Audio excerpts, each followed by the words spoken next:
What's up, you guys? Welcome to another episode of HeroTV, where this is the show where I bring to you all the superhero news that's going on in our world today. I'm your host, Alex Hampton, and it's so much stuff to unpack. As you see from the title of this video, a new series that's just been out for literally a week has been canceled. Isn't that crazy? But before I get into these topics, I wanted to just break down a few announcements.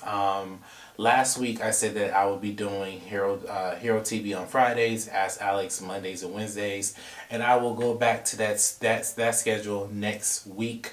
Unfortunately, I couldn't do it this week because I had a lot of things going on, and not only that, the interview I did with Jalesa Harris, which is on my channel, go check that out. We had an amazing conversation about working in Hollywood. Dropped on Tuesday of this week, but it was supposed to drop on Monday, but due to technical issues I couldn't get it out on Monday, but I had it out on Tuesday, and you can go check that out on my channel. We discussed a lot of cool things about the industry and a lot of things that is prevalent that's going on in our industry as well. So go check that out on my channel. And now that I've gotten all the announcements away, let's go ahead and jump into the first story of the day. And the first story is that Swamp Thing has been canceled. DC has now canceled Swamp Thing. According to reports like Variety, Deadline, and even comicbook.com, Swamp Thing was originally slated to do 13 episodes.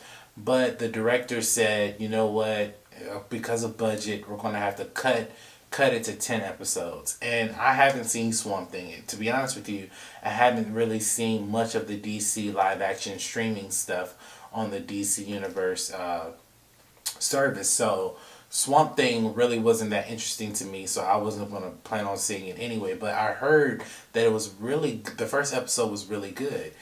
The episode's only been out for a week. The series has been out for a week, and now DC is pulling the plug. They're going to cancel it. They're canceling doing it to budget cuts, and also they believe that the series wasn't going to go any further. And my thing is that if I'm a consumer of your content and you just put out an episode of this brand new season of Swamp Thing and you just announced that you're canceling it, then I don't want to watch any more of the show, because I know after episode 10 there's no more Swamp Thing. So for me, I'm like, what's the point of watching it? Like, you know, if I were the DC Universe executives there who are running the television division over there, I would just not put it out anymore. Like, you already released episode 1, take it from the service, put out a statement and say, hey, we're not putting out any more episodes due to the cancellation of this show.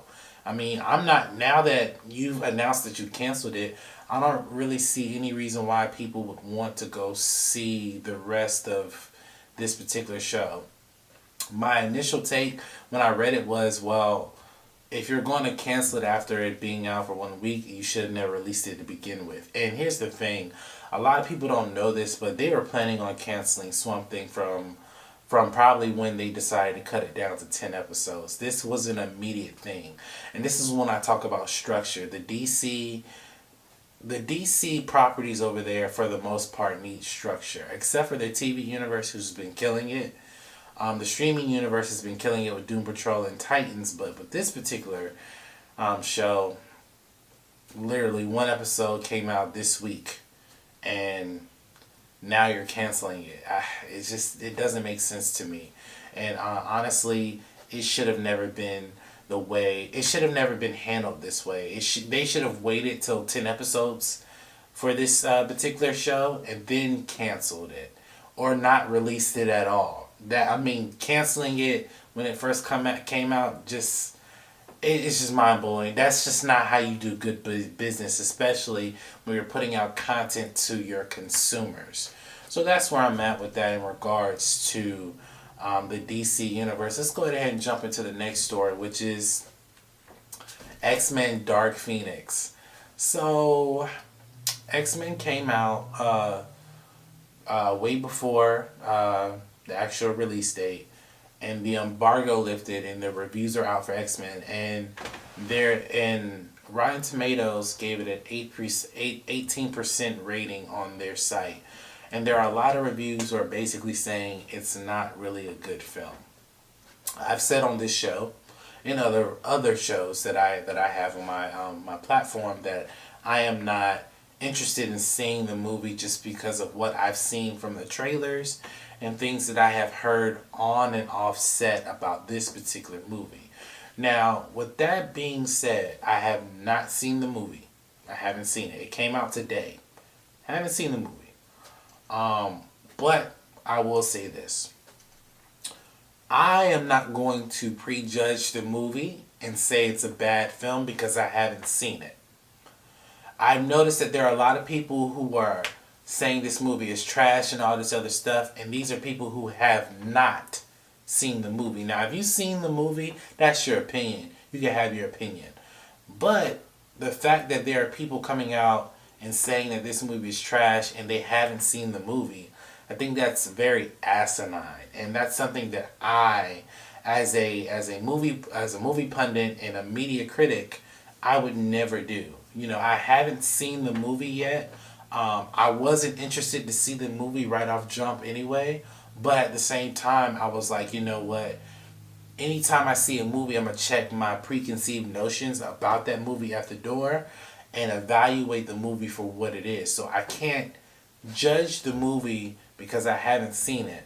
Now I can judge it from the trailers that I've seen, and again from the trailers didn't really excite me. But for the most part, I can tell you that for me, I wasn't excited to see this film. Now with that being said, I think that X-Men had a lot of things going against it. And not only that, they just had a lot of set problems in regards to making this film.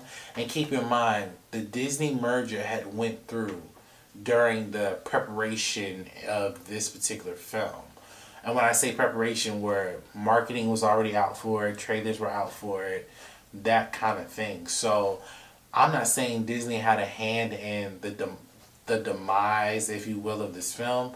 But I will say that it kind of shook some things up in regards to the process of this particular film. Now, when I do go see this movie, again, I'm going to check my preconceived notions at the door. And then, you know, I'm going to go see it and evaluate it for myself. However, it's not surprising that a lot of people are not liking this movie at all. It's not surprising because I thought the marketing was trash. It's not surprising, but again, I'm fully against people judging a movie that they haven't seen. Like, I would never say that a movie is trash if I haven't seen it. That's just being 100% honest. So that's where I am with X-Men. And now we're going to jump into the final story of today. And this story is kind of an odd one, but also a very regular one, I guess.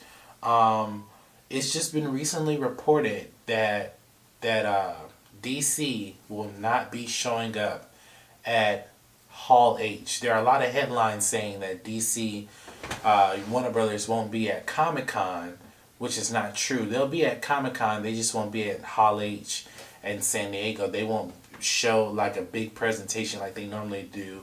They normally do with their comic book properties and other properties.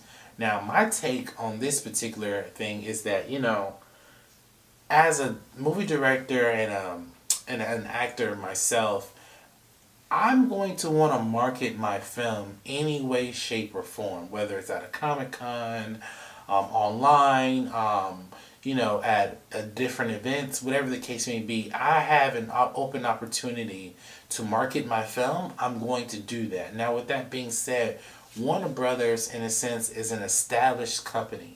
They make movies outside of comic books, so they are a very established company. They're one of the biggest media companies in the world in terms of movies, television, and music. They essentially are a big part of our content consuming things. With that being said, I don't really think they need to be at MegaCon. I'm sorry. I don't really think they need to be at San Diego Comic-Con, if I'm being honest. I mean, think about it. Marvel pulled their content from Comic-Con because they show all their stuff at D23. which makes sense because that D23 is a Disney oriented event where they show all of their content there.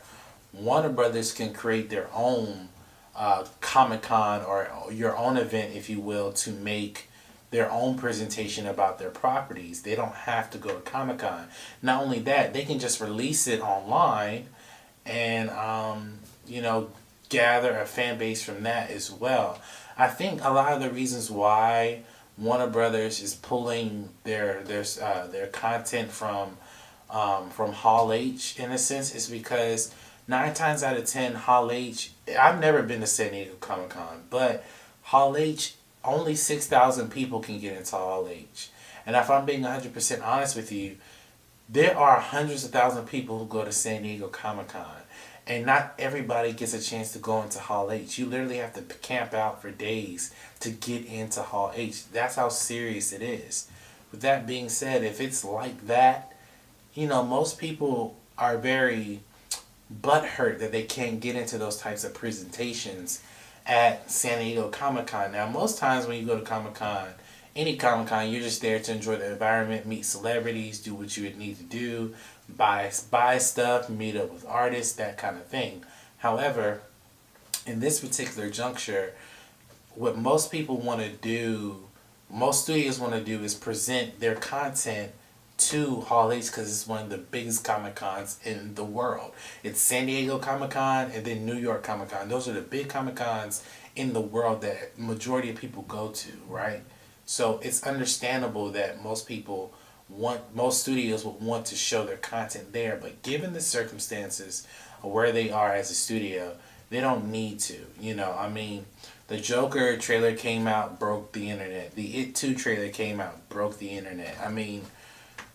Warner Brothers is really killing it right now. So I don't really think they need to be at Comic-Con, but at the same time, I think as a creator, it's a good opportunity to show your content at something like a San Diego Comic-Con. So that's my take on this particular news story.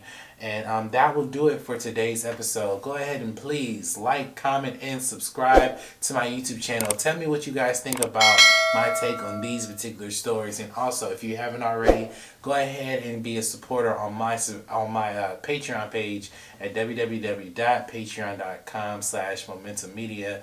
Now that I've gotten that out the way, let's go ahead and throw it to our sponsors.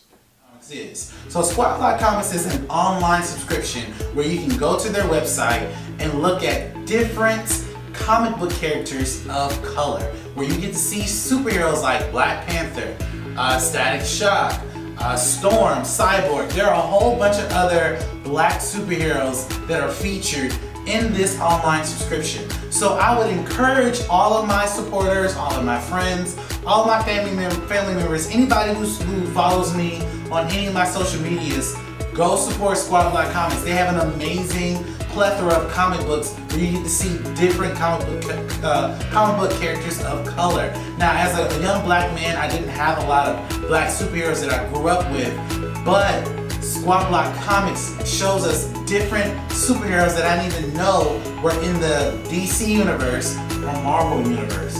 So it's really cool that they have this website. They are a huge supporter of mine, and I just want to show my gratitude and love towards them and support their content as well. You can also follow Squad Block Comics at Instagram at Squad Block Comics. You can follow them on Twitter at Squad Block Comics. And also you can follow them on Facebook at Squad Block Comics. Thank you guys for watching this video. Go ahead and subscribe to my YouTube page to get more exclusive content coming from my YouTube channel. And if you want to watch my previous videos, go ahead and click on this video up here or this video down here, where you get to see more exclusive content coming from my channel. Thank you guys for watching this video, and you guys have a blessed day.